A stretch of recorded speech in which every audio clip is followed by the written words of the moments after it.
ఇది జీవించే హక్కుని కాలరాస్తుంది.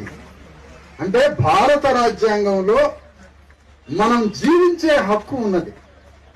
ఆ జీవించే హక్కుని ధ్వంసం చేసి రాజ్యాంగం మీద పాదం పెట్టి రాష్ట్ర ప్రభుత్వం రాజ్యాంగంలో ఉన్న జీవించే హక్కుని కాలరాసి వెలుగుమట్లలో ఉన్న ఇన్ని వందల కుటుంబాలు నివసిస్తున్నటువంటి ఇళ్ళని ధ్వంసం చేసి అక్కడ ఉన్నటువంటి మనకి భూమి మీద హక్కుని ధ్వంసం చేసి ఈ గతి పట్టించారు కదా.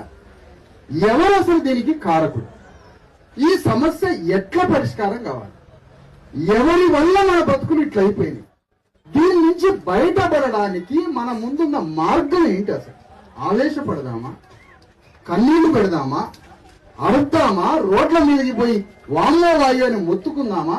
మన భూమి మన ఇల్లు తిరిగి రావడానికి కావలసిన ప్రణాళిక ఏమి చేయాలి? ఇది మనం మాట్లాడాలి. ఇది వారం రోజులు పడుతుందా, 10 రోజులు పడుతుందా, సంవత్సరం పడుతుందా, నెల రోజులు పడుతుందా?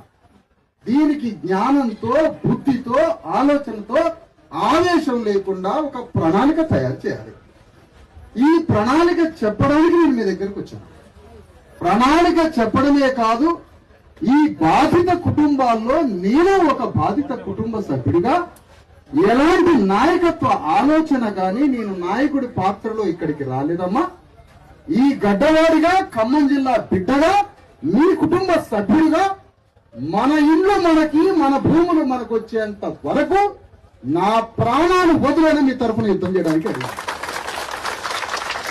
ఎందుకు?